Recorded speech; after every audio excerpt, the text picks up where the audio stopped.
Life is sweet. Let it sweep you off your feet. Hi, I'm Allie, and this is Find Your Joy, and I am so excited.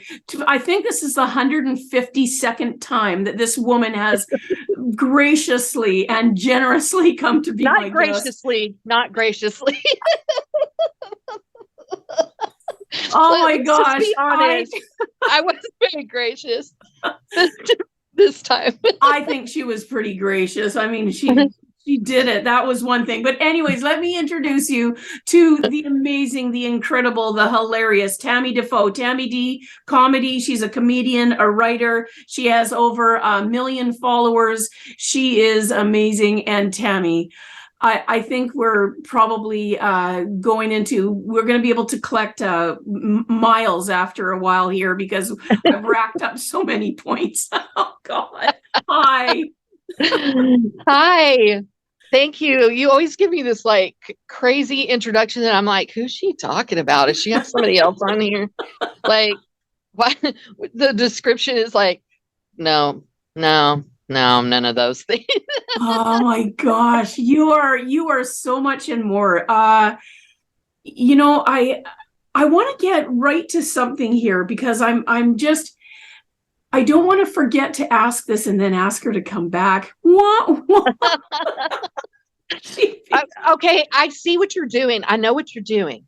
It's a manipulative way to get me to do like a weekly podcast with you. You're like, just be my podcast partner. We'll have other people on here sometimes, which is fine. I can do that with you too, but okay, all you have we to might do just is do ask. that. You don't have to keep just saying, you know what?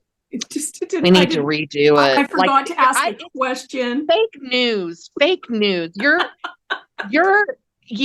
get it now. I've just figured it out. I just had a light bulb. You're like, I want to do a podcast with Tammy, but I don't know how to ask her because I know she's busy and she's going through full-fledged menopause and all these things. And so I'm just going to keep telling her, you know what? I screwed that one up. Or the video just didn't work or the audio was off, so you need to come back and we'll just every week. Did you have to mute yourself because I made you cough? I did. I thought that would be polite. I thought it would be better than if I was coughing really loud in front of everyone. And so I'm just going to tell listeners, watchers, whatever we end up having here, that there have been so many times that we've redone things. We've started and stopped that when I go back, I think I might have about 30 shows out of this. And, right. I'm serious. It's just, and somewhat graciously, Tammy has come back and somewhat graciously. Somewhat. Well, I didn't want you to correct me again. So I said, I think it was pretty gracious, but it was so I'm going to ask you a question. I'm going to go right into this question because I have this in my mind. I'm like, it seems like, so you're a comedian, you're working this stuff, and then social media gets involved. And really all of a sudden, probably it feels, I'm going to guess, you have like 1 million people. A million people who want your time, who want to fake news, get you to come back. I didn't. I just want to swear that's not what happened. But that is brilliant. And going forward, just so you know, I'm full confession here. You're like once a week, Tammy. You're not going to believe what happened. But this week, what I'm going to have is this other person's going to come and join us about how poorly I recorded. Yeah, we're just going to, don't even think anything of it. No, we're going to have a third person, and I'm going to want you to ask them questions too. That's right. Just for the heck of it. Just so we can see where the flaw is. Oh, you think I'm way smarter than I am. That's awesome. I'm getting away with it too. This is beautiful. So I'm just wondering, so there's this beautiful thing. You have this gift and you work your butt off and you're super funny and everybody loves you and not everybody. Not everybody. I have haters. I actually have haters. I do. Yeah. It's weird. It's really weird. It is. I'm guessing that, right? Because I was driving along the other day and I was thinking about you, and I was thinking about, in general, people who are celebrity status. But even more than that, I'm going to say people who exploded into celebrity through social media mostly. And I think that is likely a different experience. It really is. Like, I oddly, I've always had my Facebook profile completely public, even long before I was ever doing, videos and stuff, through doing the things that I'm doing now that kind of made me known.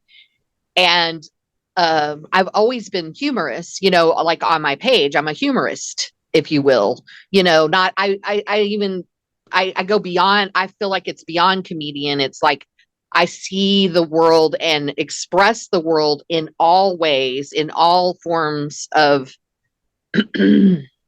media, if you will, like writing or speaking or, videos or whatever, all end up like, I even go in front of my church to give testimony. It will end up being hilarious. It's just a natural part of how I communicate.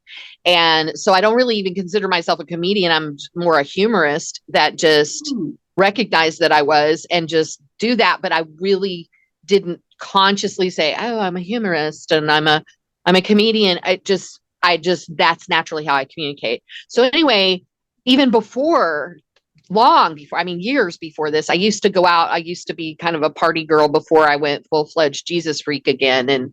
And so I was out one time at this show, like a rock show, like an actual, like, I can't even remember who was playing, but like an actual band, like famous band. And I always post funny things on my Facebook page, have it public so anybody could see it, even if they're not your, friend or family.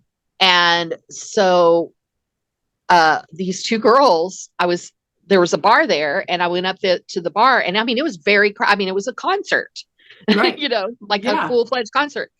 And I'm going to the bar in this venue and to get a couple beers. I don't drink now, but I used to, have fun.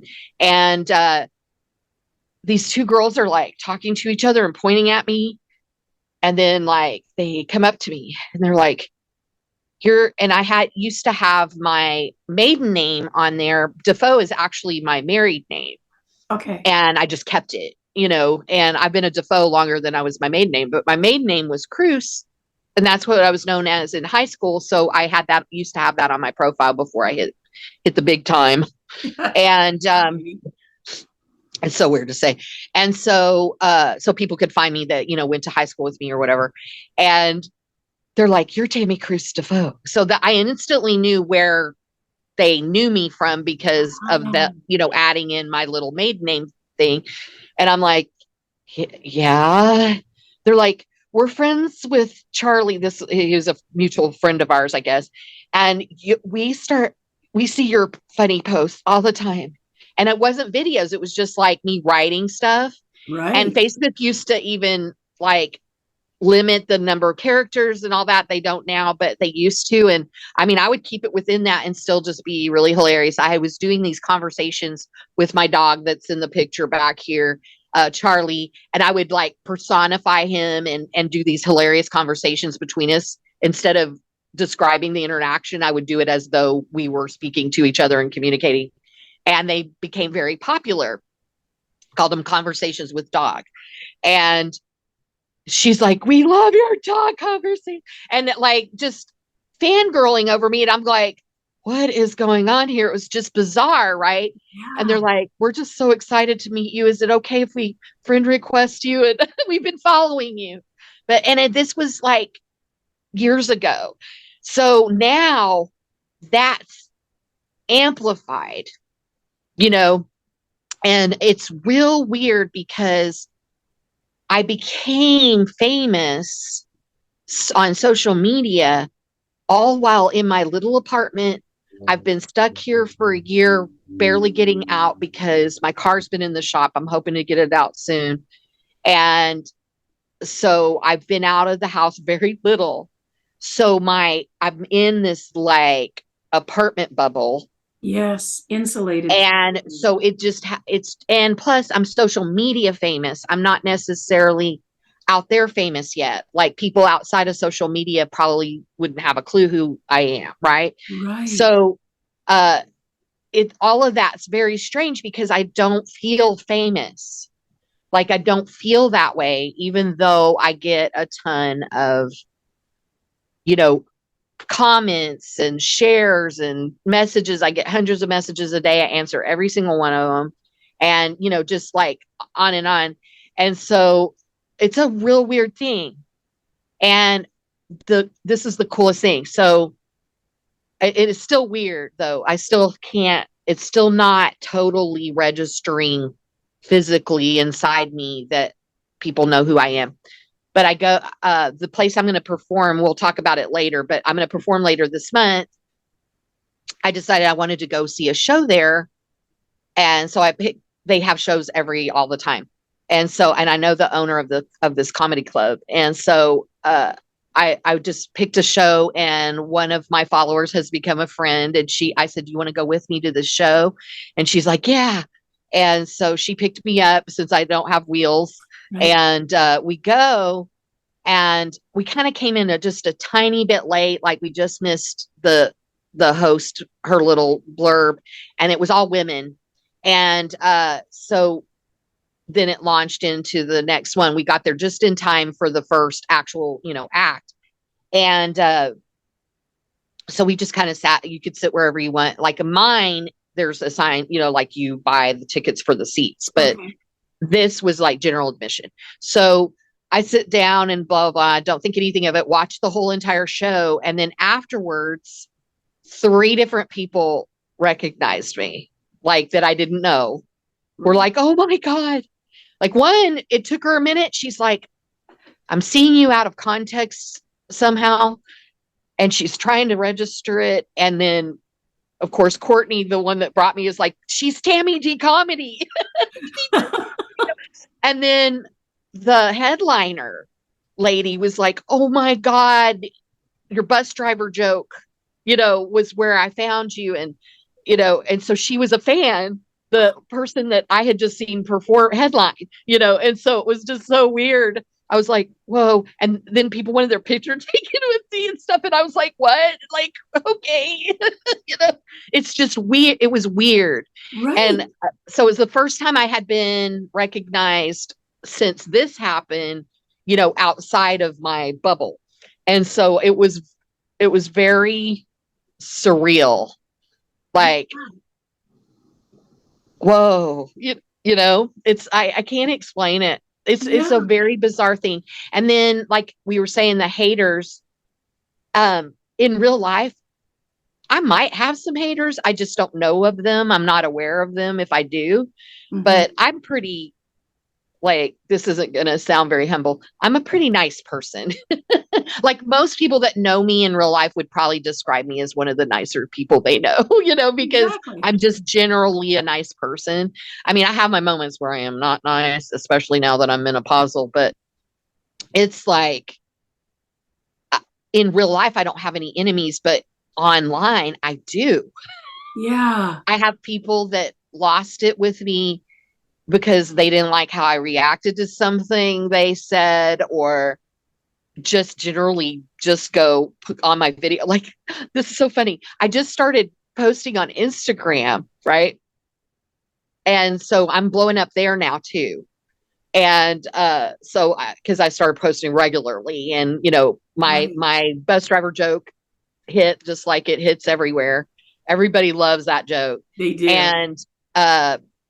And so this guy, I always read the comments, right? I try to interact with as many comments as possible per day. I probably spend 5 or 6 hours a day just engaging my following. And so this guy, he just says, I have 823 posts on my Instagram because over the years I have posted pictures and, things from my past. And it tells you at the top, 823, it tells you how many posts the person has. Okay. Right. on Instagram. That's how it works. It's different than Facebook. This guy comments on one of my videos, 823 posts of complete garbage. And I'm just like, what? First of all, you went through all 823 posts. That's the first thing that struck me. But the other thing that struck me was complete garbage. It was like, what? I mean, some of them are just, me, a selfie or something, like just every single post, 100% is complete garbage. So I had several ways I could respond. A lot of people say, just block them and delete the comment, blah, blah, blah. Or I roast them, or I say, who hurt you? Kind of moment, like something's going on here. So I decided to go a whole different direction, and I say, I 1000% agree with you. There's nothing. I don't know why people watched any of this. And his response was, wow, that was not what I was expecting. But it's just like really funny, like people will just, it's a real bizarre, like in my mind, I watch tons of YouTube, I will watch videos on my own, like curated for me on my For You pages, or what the different platforms curate for me. And even if something comes across that I'm like, oh my gosh, this is awful, I hate it, or whatever, which does happen on occasion, nothing would occur to me to like down that person. No. I mean, to put a comment on that person, even though he wouldn't see it, to say how disgruntled I am with their content and how it makes me feel. And so just because it's like, first of all, it would just be completely lost on the person. They're making jillions of dollars off of this, because they've blown up because of it. So they're never going to go like, oh, Tammy doesn't like this. Yes. I'm going to do a little content shift here. Yeah. Yes. And so like that, and even though thousands and thousands and thousands of women have commented those things, this person's not going to change. But again, even if it would, I can never imagine myself saying anything ugly to the person. Right. Because in my mind, even if I think it's a sham or it's an insult or whatever, chances are every one of us every day, especially the fact that we intake so much content, yes, each of us, chances are every day something offensive is going to come in front of your eyeballs, and you just have to move past it and just go like, hey, I don't agree with that person. I don't agree with their viewpoint. I don't agree with how they're handling their life. But in the grand scheme of things, does it really affect me? I mean, other than the fact that it affected me emotionally when I intook this, and it affected me negatively. But ultimately, is that going to change what I have to do to pay my bills and what I need to do today and how I interact with the world? Or because here's my other thing too, is that even if that person, need any person, not just talking about this particular person, but in general, need, to get to be checked. I just don't feel like it's my job, like, yeah, I get that. So I can't imagine myself going on somebody else's page and going 823 posts of complete garbage. Like, I don't understand. Like, I won't even say that if it is actual garbage. Like, it's just, you know what I mean? It's yes. Like, and it's subjective too, right? I don't get it. I don't get what puts a person into the space where they're like, I need to say this to the person. I want to cause actual harm to their psyche, to their emotions, to their self-esteem. I just don't understand. Like, Yeah, if you and don't I think I'm see that. funny, that's fine, because my humor's not for everyone. But or being reprimanded for it, or like the whole cancel culture thing. Like, I'm sorry that hurt your feelings, or that you felt triggered because I told this type of joke or whatever. But just get over it. Like, I'm listen, I'm triggered about stuff too, because I have things that actually happened to me in my past, but I'm not going to get mad at the person that triggered me. They don't know. Yeah, I think when I think about how social media is gone, now I get it that some things needed to happen and change. Like, I get that, right? Like, I get the part where, whatever's going on, I think people saying something to someone on social media or somewhere else. But when I think of what we're talking about, are more the trolls. The people, Yeah. what would be called that, people who come in and for whatever reason, they don't have much joy in their life. And there's it's an the opposite of finding your joy. It's like, yes, finding your finding your hatred. yeah. And it's Like, and it's an odd literally the time. antithesis of what your show is about, Yeah, it's like it's an odd time on the planet right now that it's for all the great stuff. Like, what I mean, I wouldn't have known you without social media, and I Right. love you. I mean, I love you beyond this, because now she has spent so many hours with me. I feel like I know this woman quite intimately, and so it's like I've got to know him. That's an awesome thing. And there's a smorgasbord out there of things to be happy about and to pour ourselves into. But what I love about what you're doing is, okay, so whatever reason I have a brother that would say, you know why they do that, right? Because no one's punched them in their mouth yet. Like, no one, it hasn't been up close and personal yet. Very, very personal. Right. But no one's accountable in those little realms. But what I love about what you're doing is that even in the midst of that, and I've seen people, like, I have to be honest, when I see somebody who's going blah, blah, I know that you'll handle that in your way.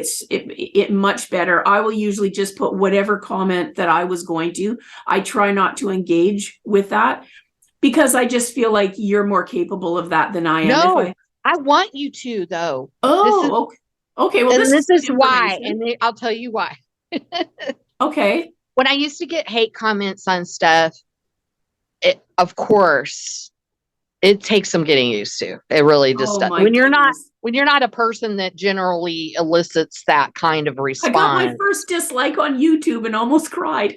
Yeah, it's like, it takes some getting used to. This is not, I tell people all the time, you think you want your name known, you don't. And don't. Keep yourself anonymous for as long as possible, because there's a lot of responsibility that comes with it. Right. If you're any kind of person that cares about the world, if your name becomes known, and it's something that is going to continue, it's not a one-time deal, like, people that go viral and become famous because of one moment that was caught on video, like, this is something I'm doing as a calling, like, this is something I'm going to continue to do. So you can't, and I know I'm a sensitive soul, but you have to absolutely turn off a part of yourself. Wow. That gets hurt by people being negative, and you have to somehow convince. This is what I have to do. Most of the comments, like that guy saying 820, it made me laugh. Like, right. That's ridiculous. Like, that's so stupid. First of all, I know you didn't look at all 823 things I've posted. Secondly, if you did, you're an idiot. Especially if you feel like 100% of it was garbage and you kept looking at it, 823 different things, you're dumb. I still won in this battle of wits, because you're an idiot. But you probably didn't look at all 823 things I posted, because several of the things that I posted were prior to my mom's death, and they were directly regarding her. And I find it hard to believe that any human being, unless they're soulless, would find that to be garbage, you know? Right. So I like Right. this. So there was no part of me that ever went, oh my God, I can't believe he said all my stuff was, I was like, oh my God, this guy's an idiot, you know? Right. And so like I laughed about it because it was just so stupid. And then, and a lot of comments are that way.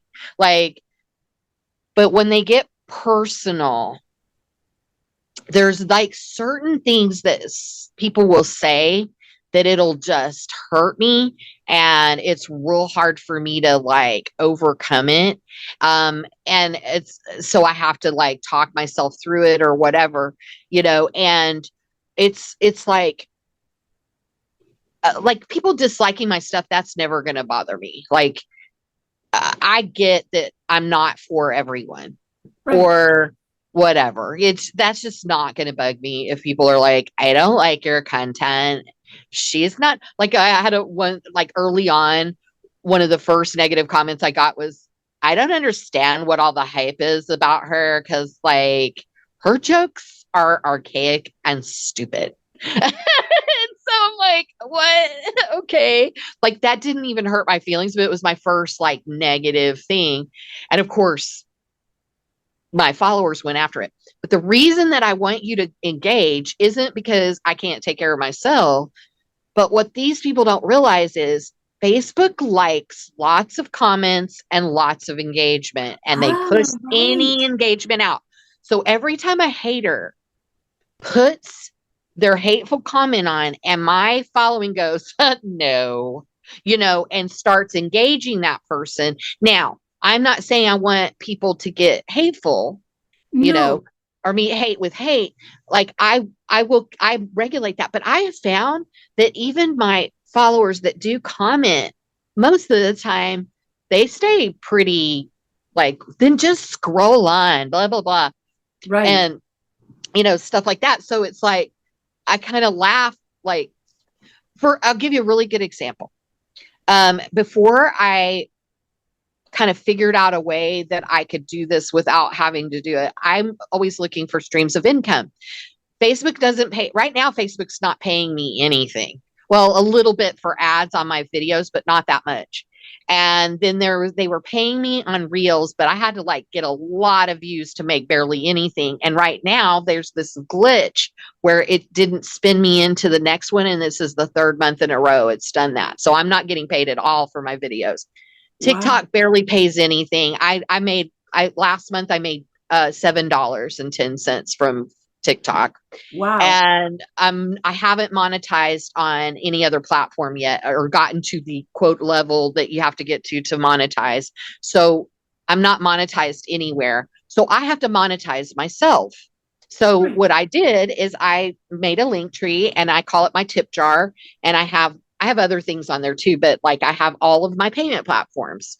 And so on Fridays I would go, it's Tip Jar Friday. Yes. And I'd be like, if any of you wants to just, you know, it has a few bucks, if you want to throw them on my tip jar, blah, blah, blah. Never even occurred to me that it's on my own page. Yes. Which means it's just going out to my following and my friends and family. So it's people that are attached to me. And so, and Facebook never pushes out anything with links like that. They're like, we're not going to push it out, whatever. They just don't, unless it gets a lot of engagement. So ironically, almost every week I would do this, I'd get at least one hater. And at first I would delete the hatred, you know, block the person, until I left one, or I put out the post, and then I think I went to bed because I like sometimes stay up all night. So I went to sleep and I woke up and I had all these tips, and I was like, whoa, I wonder why this week was like particularly good. And I go and look, and some woman had said, get a real job and blah, blah, blah. And they didn't like it, you know, and like there was something like 100 and something comments on her comment, you know, and I actually think I engaged. commented on somebody like that once. Yeah. Yes. And so I was getting tips like, just to piss off Jessica, and, you know, but also it was ironically her negative comment pushed me out more which got me more tips, Right. and I was able to pay some bills that weekend because of her hatred. So then every week when I would post it, I'd be like, please God, let somebody hate this. Like I was like, and I even stopped putting anything on like haters will be roasted or whatever, because I was like, I don't want to discourage them from hating this. That's right. Just tell me how bring you it on, feel bro. about this. Like, Exactly. please. Exactly. And I'd get so disappointed. Like, nobody hated it this week. Everybody loved it. And so only like 90 people saw it, like, This was is fine. interesting how the algorithms work and stuff. And It's bizarre. It's bizarre. Like right now, I'm trying to promote my shows. Right. I told, the owner of Upstage, I was like, I'll sell out probably the first weekend, that we put it out here, both nights, because I'm doing 2 nights. And it's not that I haven't had good sales, but it's only 100 seats. I should have been sold out, even though a lot of my followers aren't in San Antonio, where I am and where the show is. It gives me stats, and I can see where my followers are. And I have several thousand followers in San Antonio alone, several thousand, like thousands, and then in the outlying areas like Houston and Austin, and that aren't that far of a drive. One of my fans, she's bringing friends and driving 10 hours to come see me because she wants to see me in person, and she's 10 hours away. She's going to drive down here 10 hours and stay at a hotel just to see little old me in person. Absolutely. So I know that if Facebook would push it out there, I should have already been sold out both nights, and it's just not happening that way. But God just he's using this, because one of the things he's still working on in me is just not worrying about the stats or the numbers. Yeah. He's told me from the beginning, even if one person shows up, I want you to perform your guts out. Yes. For that one person, because they need what you have to say. They need what you're giving them. And I'm going to put the eyes on you and the ears in your vicinity of your voice that need to hear what you have to say, need the love that you're giving, need the laughter that's happening, need the healing, need the connection, whatever it is, like cry. a good example. He gave me a good example. There's one of my followers that's here in San Antonio, and she put, I would come, but I don't have anybody to go with, and I'm not about that being a lone life. And I said, well, first of all, you'll know me. So there's that. Yeah. And secondly, I want my fans to be a community. I don't want them to just be to themselves. I want them to be friends with each other, and their commonality is their love for my work, and that they come together and they become friends or whatever, or enemies. I don't know, how relationships work. I mean, some of them don't work out, but I want that. And so somebody else commented on her comment, "Oh, sit with me, sit with us, we're coming," and all that kind of stuff. So this person's not going to be alone. And I also encouraged her to buy a seat right up front, which the venue, I know the owner, and he's been open for a little over a year. And I knew that, and I didn't ask him to come perform because God kept telling me it wasn't time. It wasn't time. It wasn't time. You'll know the time. You'll know when it's time. So Bobby wrote me. I hadn't talked to him in a long time, and I had performed with him before, a long time ago. And he wrote me and said, "You ready to get back on stage?" And I said, yes. Like immediately I knew this was it. And he's a godly dude too. Even though there's people that come and perform at the club that obviously are, not, he is. And him and the other owner, Calvin, who I've just recently gotten to know, they are really excited. So I tell him, okay, first of all, he's like, "Do you need other comedians?" I said, "Well, I was just kind of hoping you would open for me, host it, open for me." And then that's it. And he goes, well, do you have enough material? I said, here's the thing. I'm 100% off the cuff comedian. So I don't pre-write or pre-practice any of my sets.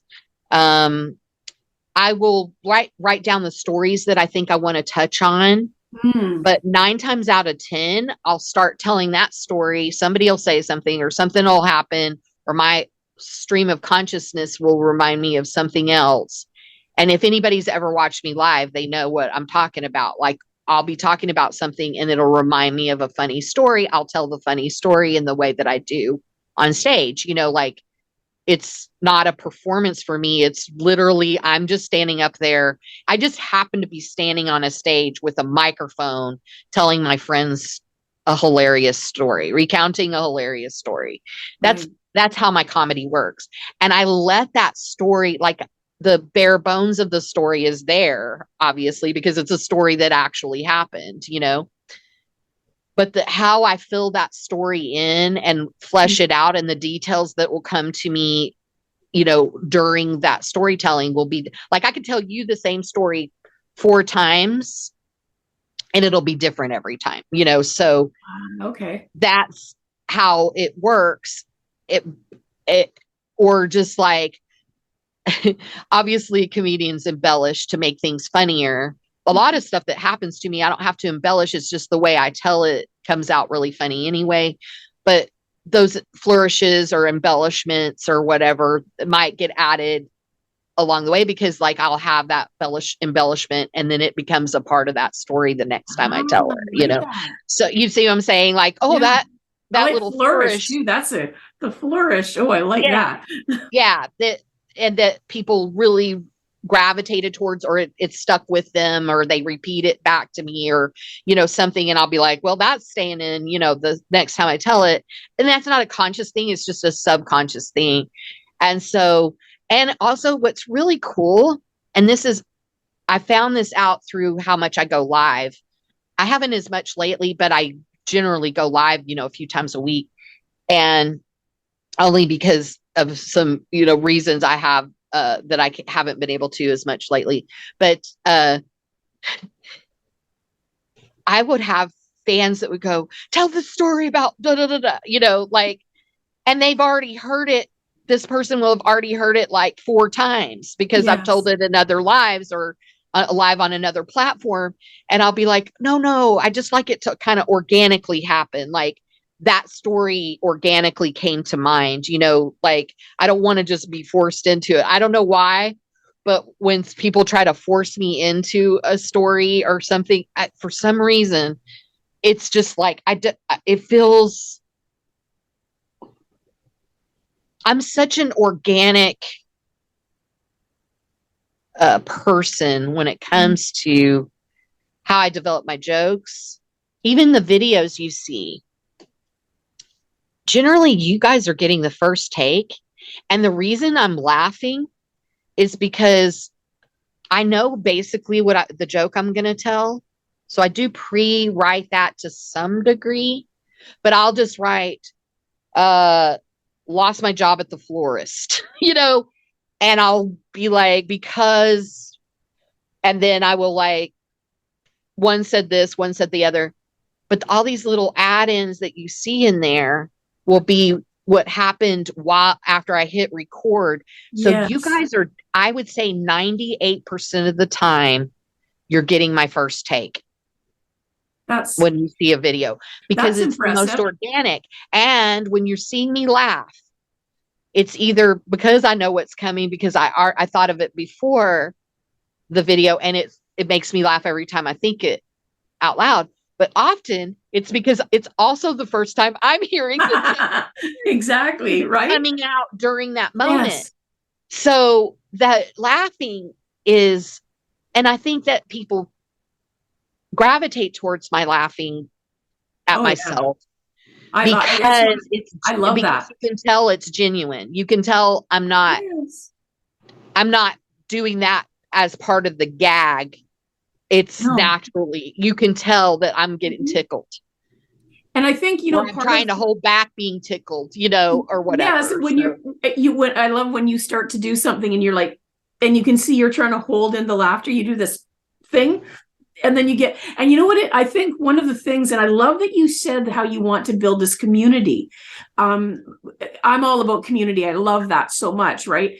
But I think that is part of the attraction, because when you tell jokes, it feels very much like you're sitting around a table, a kitchen table with people, and one of your friends is telling a story. And you know what it's like we all know what it's like to be sitting around a table and we're telling a story and it's hilarious. We're laughing as we tell the story. And then that becomes contagious. So now we have the story's funny, the delivery's funny, and that the person's telling it is laughing. It makes it feel like we're part of it then. And I think that that is one of the things that you've really hit on, that you feel like you're called to that. And I think that it's coming through very naturally, that we're all sitting around Tammy's kitchen table and she's just telling a story, and that's how it's going. And I love that. And I love that you invited that person and that you let her know. She bought the ticket. She's coming. And thanks so much for joining me today. If you found a piece of your joy in this episode, I would love to hear about what came up for you so that we can continue to grow the impact of this show. Thanks again. See you soon. And remember, find your joy.